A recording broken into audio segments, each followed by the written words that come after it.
Hello दोस्तों, आप लोगों का अपने YouTube चैनल द तिरु मंत्र में बहुत बहुत स्वागत है। तो अगर आप भी सच्ची श्रद्धा से भगवान को मानते हो तो कमेंट में जय श्री राम जय बालाजी सरकार जरूर लिखें, आपकी सभी मनोकामनाएं पूर्ण हो। तो आइए देखते हैं मेघनाथ और हनुमान युद्ध।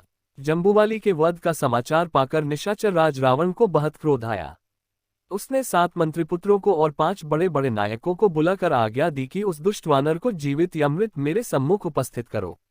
राक्षस राज की आज्ञा पाते ही 7 मंत्रिपुत्र और 5 नायक नाना प्रकार के शस्त्रास्त्रों से सुसज्जित असंख्य राक्षस सुभटों की एक विशाल सेना लेकर हो अशोक वाटिका की ओर चल पड़े। इस शत्रु सेना को आते देख पवन पुत्र हनुमान ने किटकिटा कर बड़ी भयंकर गर्जना की। इस घनघोर गर्जन को सुनते ही अनेक सैनिक तो भय से ही मूर्छित हो पृथ्वी पर गिर पड़े। अनेक के कानों के पर्दे फट गए। कुछ ने हनुमान का भयंकर रूप और मृत राक्षस वीरों से पटी भूमि को देखा तो उनका साहस छूट गया और वे मैदान से भाग खड़े हुए। अपनी सेना को इस प्रकार पलायन करते देख मंत्रिपुत्रों ने हनुमान पर बाणों की बौछार आरंभ कर दी। बाणों के आघात से बचने के लिए हनुमान आकाश में उड़ने और शत्रुओं को भ्रमित करने लगे। आकाश में उड़ते वानरवीर पर राक्षस सेनानायक ठीक से लक्ष्य नहीं साध पा रहे थे। इसके पश्चात वे भयंकर गर्जना करते हुए राक्षस दल पर वज्र की भांति टूट पड़े। कुछ को उन्होंने वृक्षों से मार मार कर धराशायी किया और कुछ को लात भूसों, तीक्ष्ण नखों तथा दांतों से क्षत विक्षत कर डाला। इस प्रकार उन्होंने जब 7 मंत्रिपुत्रों को यमलोक पहुंचा दिया तो विरूपाक्ष, यूपाक्ष, दुर्धर्ष, प्रघर्ष और भास्कर्ण नामक 5 नायक तीक्ष्ण बाणों से हनुमान पर आक्रमण करने लगे। जब दुर्धर्ष ने एक साथ 5 विषैले बाण छोड़कर उनके मस्तक को घायल कर दिया तो वे भयंकर गर्जना करते हुए आकाश में उड़े।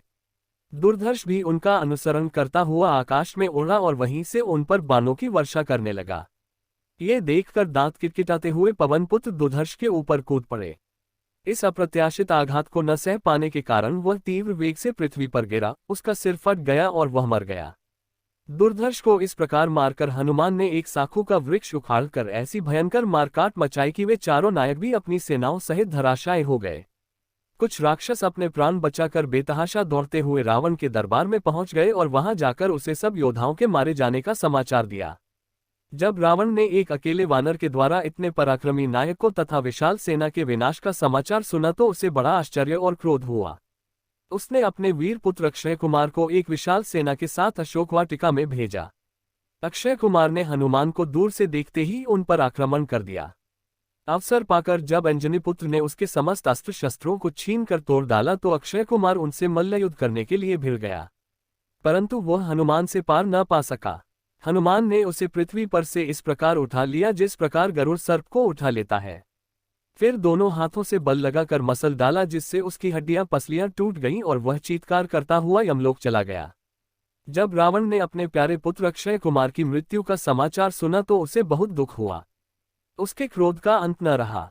उसने अत्यंत कुपित होकर अपने परमपराक्रमी पुत्र मेघनाद को बुलाकर कहा, हे मेघनाद, तुमने घोर तपस्या करके ब्रह्मा से जो अमोघ अस्त्र प्राप्त किए हैं उनके उपयोग का समय आ गया है। जाकर उस वानर को मृत्यु दंड दो जिसने तुम्हारे वीर भाई और बहुत से राक्षस योद्धाओं का वध किया है। पिता की आज्ञा पाकर परम पराक्रमी मेघनाद भयंकर गर्जना करता हुआ हनुमान से युद्ध करने के लिए चला। जब तोरण द्वार पर बैठे हुए हनुमान ने रथ पर सवार होकर मेघनाद को अपनी ओर आते देखा तो उन्होंने भयंकर गर्जना से उसका स्वागत किया। इससे चिढ़कर मेघनाद ने स्वर्णपंखयुक्त तथा वज्र के सदृश वेग वाले बाणों की उन पर वर्षा कर दी। इस बाण वर्षा से बचने के लिए हनुमान पुनः आकाश में उड़ गए और पैतरे बदल बदल कर उसके लक्ष्य को व्यर्थ करने लगे। जब मेघनाद के सारे अमोघ अस्त्र लक्ष्य भ्रष्ट होकर व्यर्थ जाने लगे तो वह भारी चिंता में पड़ गया।